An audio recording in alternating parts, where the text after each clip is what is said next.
morning from my side. My name is Stephan Watrin from Mercedes-Benz AG, and I'm presenting you today the concept design and analysis using 3DCS by the example of the tail lamp alignment. Within this presentation, I will show you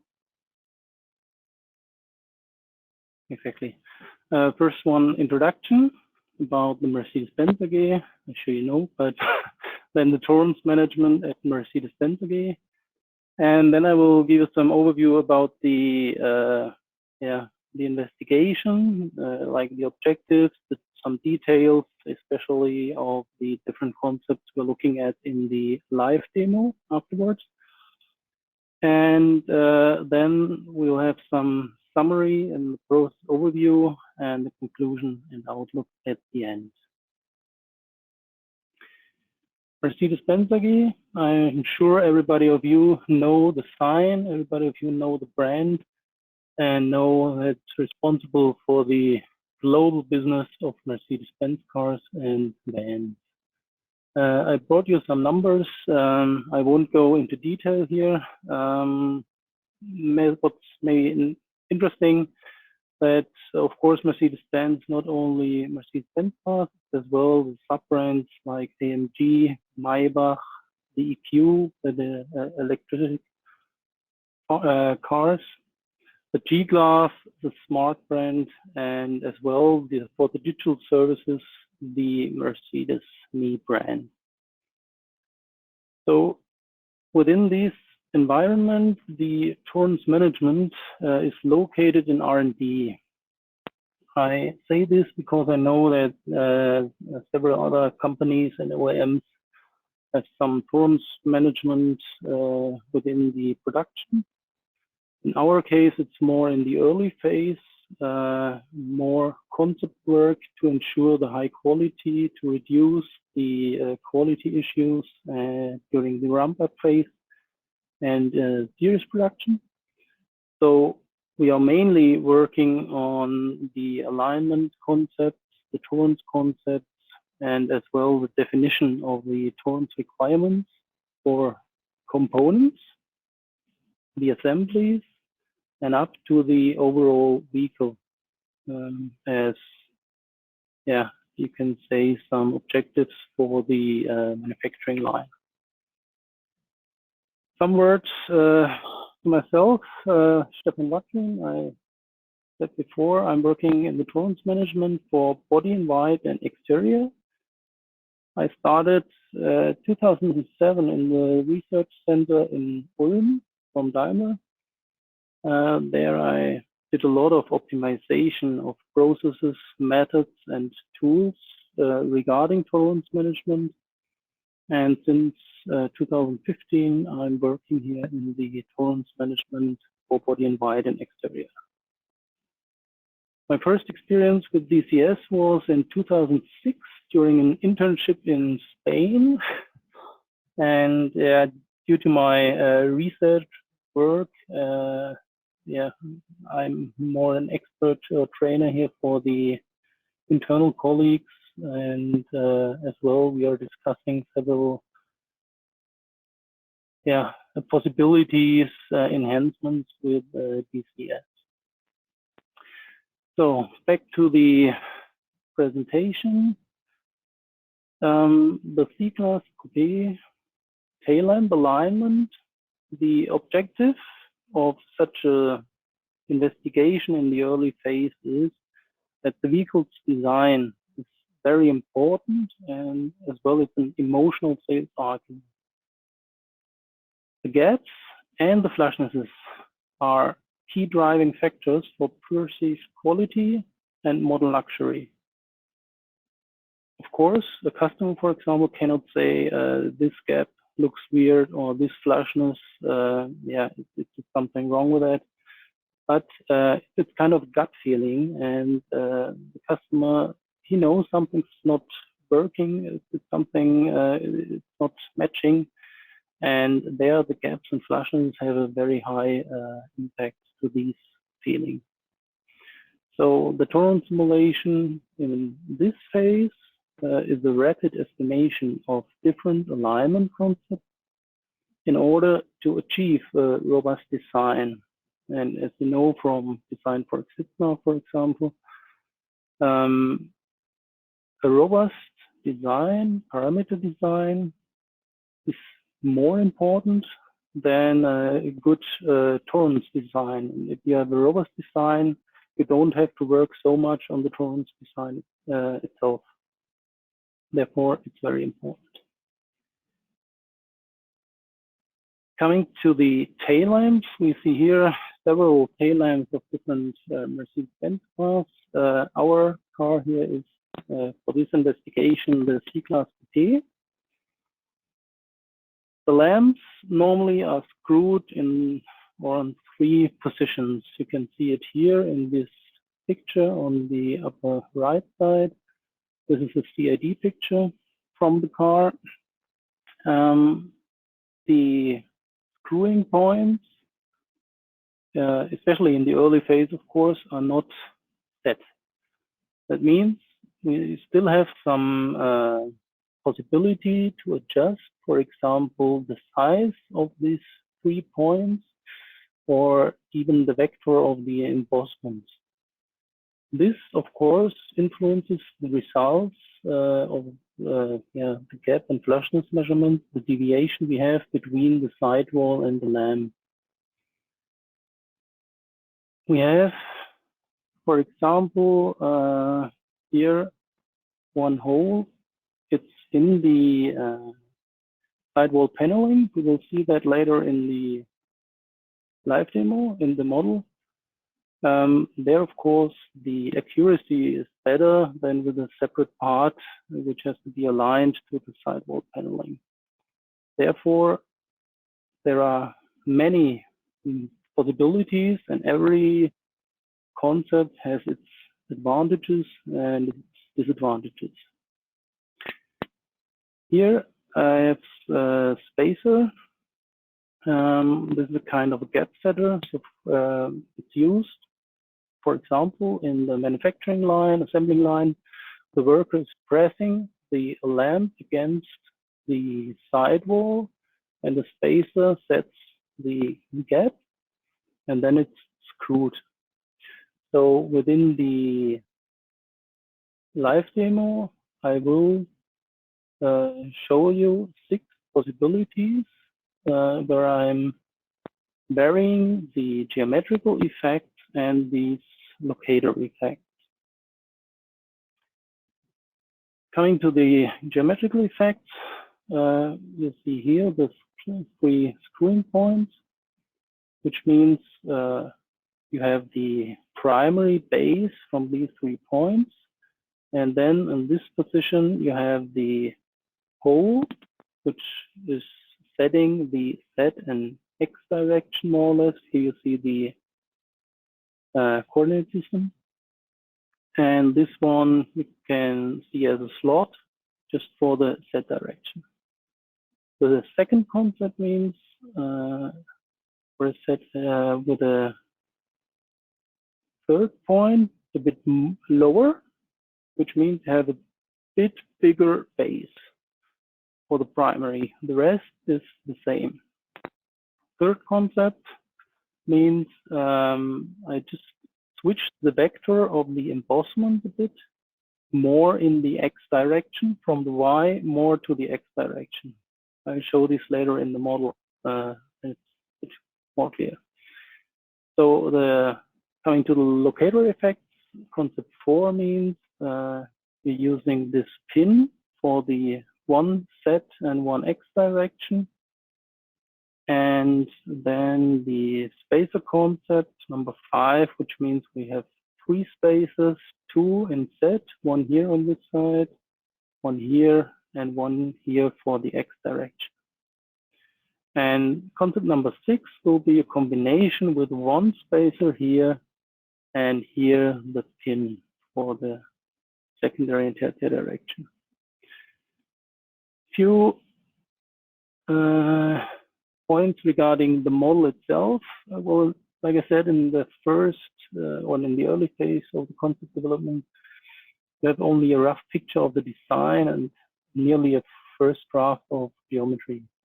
So we don't have exact coordinates like you have here with the with the holes and the embossments and so on.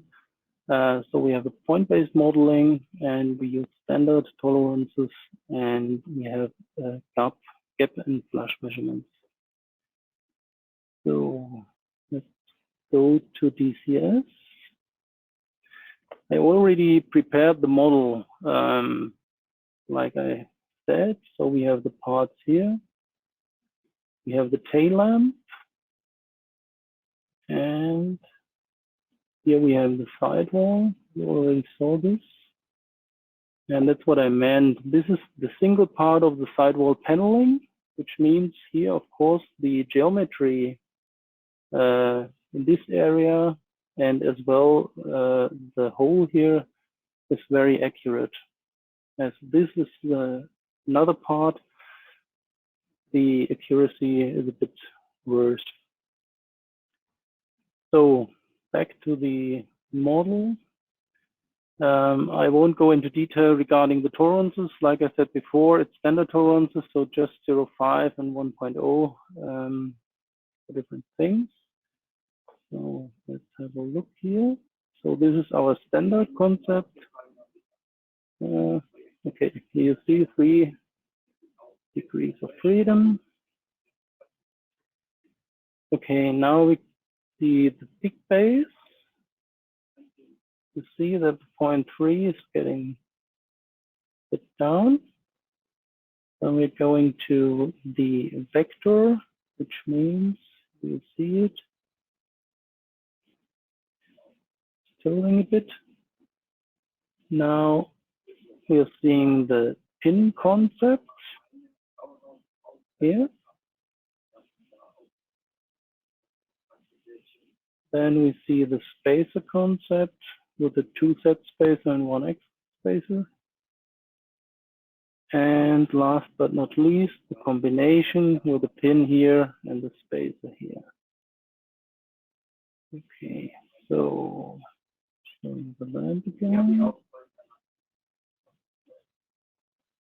So we just added some measuring points around the lamp, like you can see here. So later, if we look at the results, it could be helpful if you know that we start here on the upper inner side. Then we continue on the top. X means the very X direction here. Then we are going to the bottom, to the area between the bumper and the lamp. And the last one is between the sidewall lamp and the rear door lamp. And then as well, we have the flushness measurements here on the same point. So this is the model, and here we have our moves. So within DCS now, you can set some variants, like I have here. Okay. Like you see, here are it's one move at a time. And at the end, I have all active because it is needed for the DOE that all the tolerances and moves you want to use later should be on. So the last one is all on. Okay, now coming to the DOE, you have 2 options. First one would be to start it via the DLL, or here you have the direct link to the DOE form and it's opening. So here you see now all the tolerances and as well the moves. Here you see the measurements, and now you can select whatever you want for input and as well for the output. For the input, I'm choosing exactly these 6 moves. And for the output, I just take all measurements. Now, coming to the options, I want to activate or deactivate tolerances and move.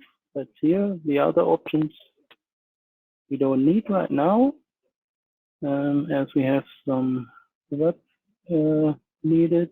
I go to 6 files, will be 6. Okay. And the number of simulations. They have some output. That's it. So just save the CSV file. To the conference. Okay.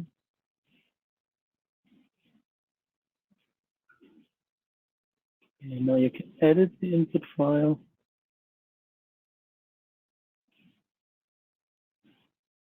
And you see here now, it looks very similar to the model variant window. Right now, everything's active, but we won't need this. So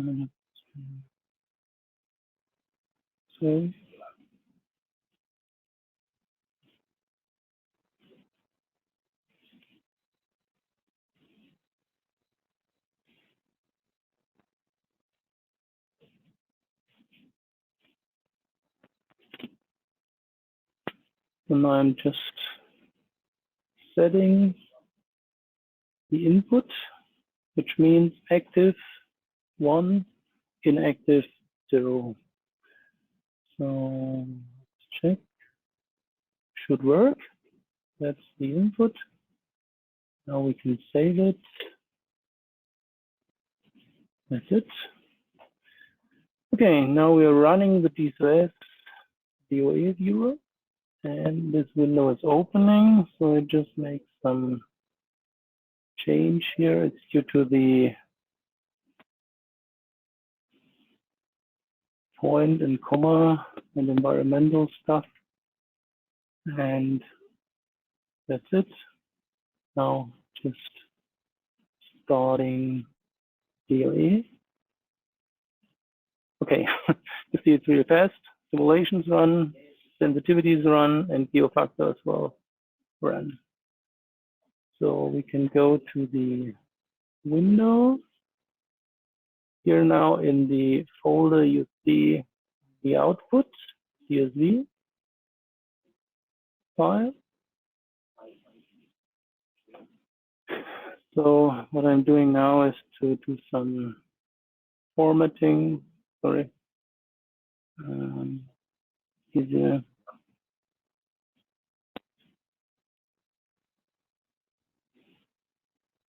Okay, and what I normally do is, if I want to see it later, I'm just copying my input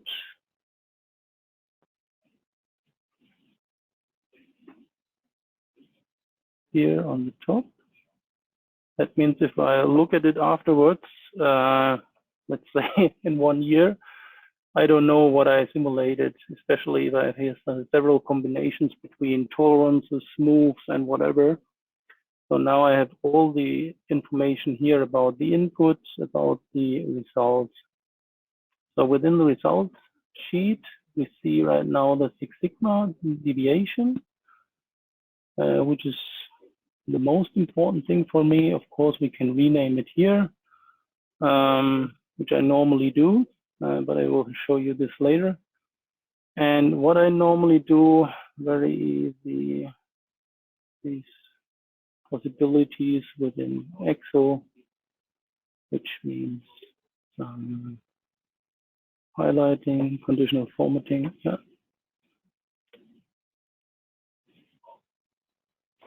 Okay. And now we have a very fast overview of the different concepts to remember. This was the screws. Let's write here screws itself. This will be big space. This was the vector. This was the pin. This was the spacer. And this was spacer and pin. Okay. Now you see easily the advantages, like I said before, or disadvantages. Well, I marked now all the gap, all the gap measurements here with the same conditional formatting. So you see that here, for example, in the lower area, we have a big deviation, especially with the first concept. The best concepts for the gap measurements you see is the direct connection between the lamp and the sidewall, like a spacer. It's something, yeah. Well, I think it's pretty clear if you have the direct connection between lamp and sidewall, then of course the deviation is less. And then here you see the pin concept as the spacer, like I said before in this. Just a second.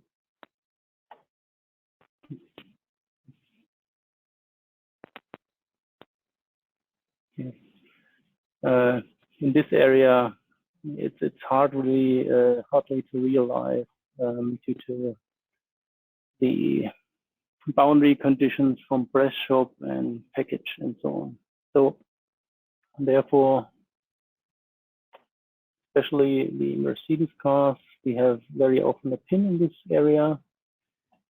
And then you see for the flushness values that, of course, here, where are you, in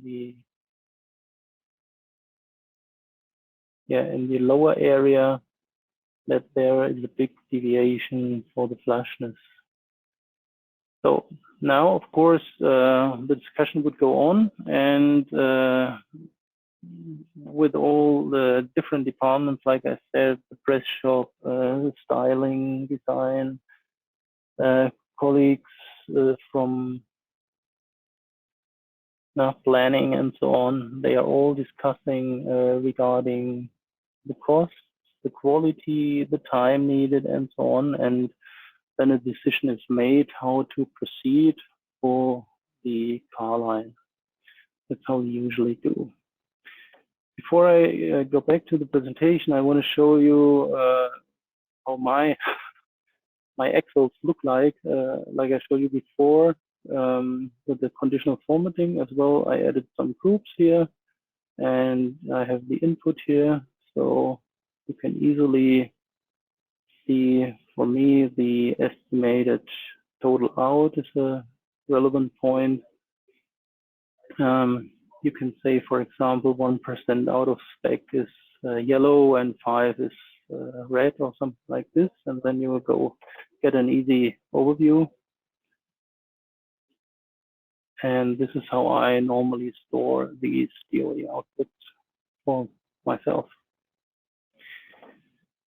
Okay, now coming back to the simulation presentation, sorry. Here we are. Okay, we saw the definition of the move towards the measurement. I did it before. Yeah, I have some hint. For me, I use the measurement generator, which makes it very easy to set up a bunch of measurements. Then I showed you the definition of the model variance, the definition of the DOE input, and we ran the DOE. Now, the analysis we looked at in the overview. And if you want to go in detail, then now it's possible. I forgot this. I can show you now. Within the folder here in the results, you have now the HLM and the HST file, which means if you want to have a deeper look in one of the models, let's say,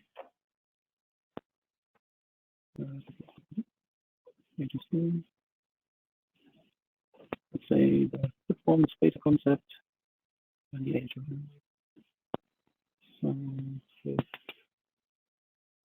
Okay, and now everything's here, and you can have a look to the one-page report like you normally do, and you don't have to start each simulation on its own. It's all done with the DOE function. Okay. So to sum up, from my point of view, the DOE option is a great tool, especially for the early phase. When you want to analyze different concepts, alignment concepts. We have some further applications, like we got the responses from the supplier about achievable tolerances. Then we very often simulate the influence of the tolerance or the effect of the, in most cases, bigger tolerances. Then we simulate the effect for the car, for the gaps, for the flashnesses. And after a discussion with the DCS team, we made the suggestion that the whole information needed for the DOE is already there from the model variant window or model variant feature. That there should be an easier way to simulate the DOEs if model variants are set before. And this enhancement will come in the version 7.9, and the whole process will be easier than today. Okay, so far from my side. I would be glad if I can answer some questions if you have one. And otherwise, I wish you a good conference, good user conference. And thanks again to the DCS team for the support in the past years. Thanks.